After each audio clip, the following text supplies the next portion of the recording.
Hello guys, you welcome to my YouTube channel Are Baba Bhiku. Chapter Immunity. Last chapter 14 and very conceptual topic.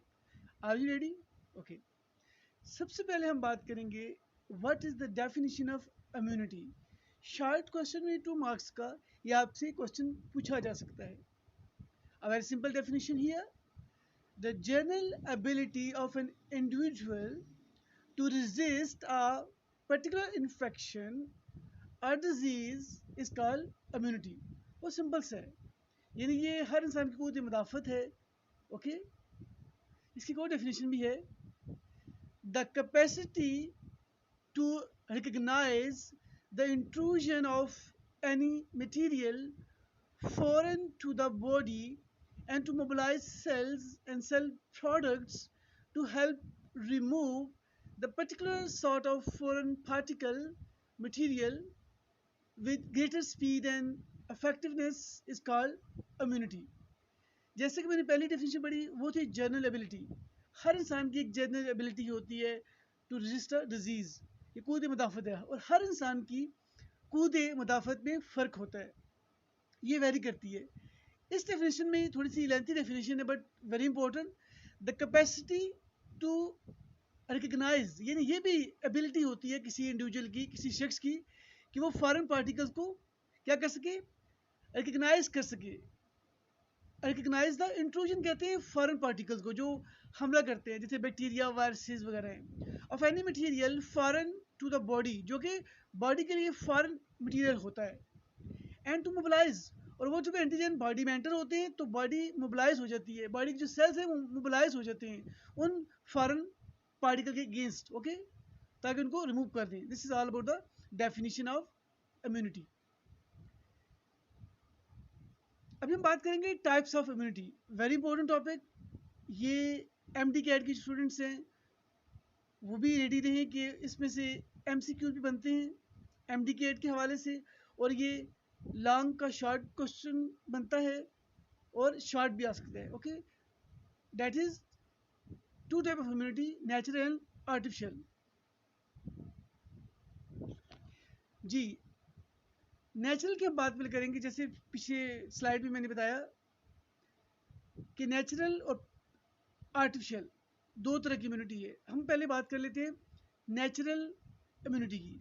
अब natural की 2 types हैं. Natural होती है और artificial होती है. नेचुरल एक्टिव इम्यूनिटी, ये पहली डेफिनेशन जो है मैं इसको आपके लिए रीड कर देता हूँ. नेचुरल एक्टिव इम्यूनिटी में क्या है, immunity we develop after being expose to an infection. और याद रखिएगा जहाँ पे वर्ड नेचुरल आएगा, सॉरी ये एक्टिव वर्ड आएगा. एक्टिव का मतलब है कि एंट्री ऑफ एंटीजन. चूँकि पहले टाइप में आप देखें ना तो ये नेचुरल है. इसमें बाहर से कोई फॉरेन पार्टिकल हम एज अ मेडिसिन नहीं देते. इसमें नेचुरली क्या होता है कि एक नॉर्मल शख्स है वो अचानक बीमार हो जाता है. वो बीमार क्यों होता है, उसकी बॉडी के अंदर कोई फॉरेन पार्टिकल चला गया, जिसकी वजह से उसकी बॉडी के अंदर क्या होगा, एंटीबॉडीज प्रोड्यूस होगी. इस किस्म की इम्यूनिटी को क्या बोलते हैं, नेचुरल एक्टिव इम्यूनिटी. और याद रखिएगा जो एक्टिव इम्यूनिटी होती है वो लॉन्ग लास्टिंग होती है. एक दफ़ा बॉडी में डेवलप हो जाए तो वो लॉन्ग लास्टिंग होती है. This is good for body. Second है नेचुरल पैसिव. है नेचुरल बट पैसिव है. अब पैसिव का मतलब क्या है, पैसिव का वर्ड याद रखिएगा ट्रांसफर ऑफ एंटीबॉडीज. इसमें क्या होता है नेचुरल टोटली, लेकिन इसमें क्या होता है, एंट्री ऑफ एंटीबॉडीज. मैं इसको पढ़ देता हूँ आपकी आसानी के लिए. Natural passive immunity, immunity we develop or acquire from someone or something, यानी किसी से लिया जाता है. जैसे ट्रांसफर ऑफ एंटीबॉडीज है, इसकी बेस्ट एग्जांपल है, यहाँ पे मैंने एग्जांपल लिखी हुई है, mother to baby through colostrum. यानी जब बेबी पैदा होता है तो बेबी ने माँ से ज़रा फीडिंग लेनी होती है, तो माँ जो है वो अपने कोलेस्ट्रम कहते हैं फ्रेश मिल्क को, उसके अंदर वो रिच इन एंटीबॉडीज होते हैं और लो फैट होता है. तो जब माँ बच्चे को दूध पिलाती है तो बच्चे को एंटीबॉडीज मिलती हैं उस मिल्क के थ्रू, उस कोलेस्ट्रम के थ्रू, और तब उस बच्चे को क्या मिल जाती है, इम्यूनिटी. तो ये देखिए, ये जो इम्यूनिटी है टोटली नेचुरल है, इसमें कोई बाहर से कोई एंटीबॉडीज नहीं दी गई. तो ऐसी इम्यूनिटी को क्या बोलते हैं, नेचुरल. और पैसिव क्यों है, पैसिव का वर्ड जैसे मैंने शुरू में बताया transfer of antibodies.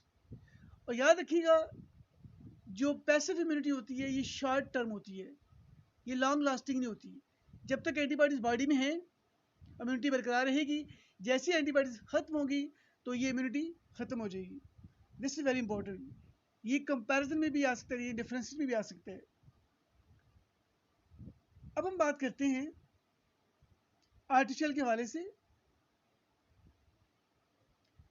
Artificial immunity जैसे नाम से क्लियर है, आर्टिफिशियल मीन आर्टिफिशियल, ये नेचुरली नहीं है। इसकी टू टाइप्स है, एक है आर्टिफिशियल एक्टिव इम्यूनिटी और एक है आर्टिफिशियल पैसिव। बात वही है कि एक्टिव में क्या होगा, एंट्री ऑफ एंटीजन, और पैसिव में क्या होगा, ट्रांसफर ऑफ एंटीबॉडीज। बट यहाँ क्या फ़र्क है, यहाँ पे हम खुद किसी इंडिविजुअल को वो एंटीजन देंगे। एक्टिव के केस में एंटीजन देंगे जो कि वैक्सीन होगी, और पैसिव की फॉर्म में हम क्या देंगे, एंटीबॉडीज। तो स्टूडेंट मैं फिर आपको याद दहानी करा दूं, इसकी डेफिनेशन 2 मार्क्स की आ सकती है, जो कि शुरू में बताई मैंने इम्यूनिटी की। फिर ये पूरा लॉन्ग क्वेश्चन का एक 4 मार्क्स का शॉर्ट क्वेश्चन बनता है, टाइप्स ऑफ इम्यूनिटी। तो आपने ऐसे ही इसको एक्सप्लेन करना है विद एग्जांपल्स। और ये अलग से भी कोई भी 2 मार्क्स की आपसे डेफिनेशन पूछी जा सकती है, which is artificial active, which is artificial passive, या विच इज़ नेचुरल एक्टिव या नेचुरल पैसिव। ओके, अब हम इसकी देखते हैं डिटेल, किसकी, आर्टिफिशियल इम्यूनिटी की detail. Artificial active induced immunity. Immunity we develop after getting a vaccine. Entry of antigen. आपने देखा, जब कोई शख्स बीमार होता है, इसको बीमारी हो जाती है, तो उसको हम वैक्सीन देते हैं। अब वैक्सीन नेचुरल नहीं है, वैक्सीन हम बाहर से देते हैं। जब हम वैक्सीन देंगे बाहर से, तो श्योर है वैक्सीन बॉडी के अंदर जाएगी। वैक्सीन एंटीजन है, तो यहाँ पे किस चीज़ की एंट्री हुई, एंटीजन की। जब उस शख्स के अंदर, बीमार शख्स के अंदर वो एंटीजन जाएगी, तो उस शख्स के अंदर क्या प्रोड्यूस होगा, एंटीबॉडीज। और इस तरीके से क्या हो जाएगा, ही और शी विल बिकम इम्यून। और फिर याद रखिएगा, एक्टिव इम्यूनिटी हमेशा क्या होती है, लॉन्ग लास्टिंग। बी पार्ट है आर्टिफिशियल पैसिव, है आर्टिफिशियल बट पैसिव क्यों है, ट्रांसफर ऑफ एंटीबॉडीज। इसको मैं पढ़ देता हूँ आपकी रीडिंग के लिए, आसानी के लिए। Immunity we develop when antibodies acquired from an immune serum or anti serum, यानी एंटी सीरम दिया जाता है। यानी आप देखा, that is transfer of antibodies. यानी पैसिव इंड्यूस इम्यूनिटी में है आर्टिफिशियल, हमने बाहर से उस शख्स में, उस इंडिविजुअल में क्या इंजेक्ट किया, एंटीबॉडीज। जब उस शख्स में एंटीबॉडीज जाएंगी, तो उसके अंदर क्या प्रोड्यूस होगा, इम्यूनिटी बन जाएगी। याद रखिएगा, आर्टिफिशियल पैसिव इम्यूनिटी में हम पहले किसी जानदार के अंदर, रैबिट्स या हॉर्सेस हैं, उनके अंदर पहले एंटीजन प्रोड्यूस किए जाते हैं उस बीमारी के। उस फिर रैबिट या हॉर्सेस के अंदर उस एंटीजन के अगेंस्ट खास किस्म की एंटीबॉडी प्रोड्यूस होती हैं, और वो एंटीबॉडीज हम एक्सट्रैक्ट करके फिर उस शख्स को, जिसको वो बीमारी होती है, जिस एंटीजन की वजह से वो बीमारी होती है, हम उस शख्स में वो एंटीबॉडीज ट्रांसफर कर देते हैं in the form of antisera. जैसे देखें, एंटी वेनम सीरम है, जो स्नेक बाइट कर जाए तो वो एंटी वेनम सीरम लगाया जाता है। तो ये भी एक, इसमें एंटीबॉडीज ट्रांसफर होती हैं। और याद रखिएगा, पैसिव इम्यूनिटी लॉन्ग लास्टिंग नहीं होती, यानी दिस नॉट लॉन्ग लास्टिंग, ये शॉर्ट टर्म के लिए होती है। जैसे सांप किसी को लड़ गया, स्नेक लड़ गया, बाइट कर गया, तो ये मतलब नहीं उसको एक दफ़ा अगर एंटी वेनम सीरम लग गया तो वो दोबारा जितनी बार मर्जी उसको काटेगा, कुछ नहीं होगा, ऐसा नहीं होता। जब तक उसके अंदर एंटीबॉडीज हैं, असर रहेगा, वो उसके बाद खत्म हो जाएगा।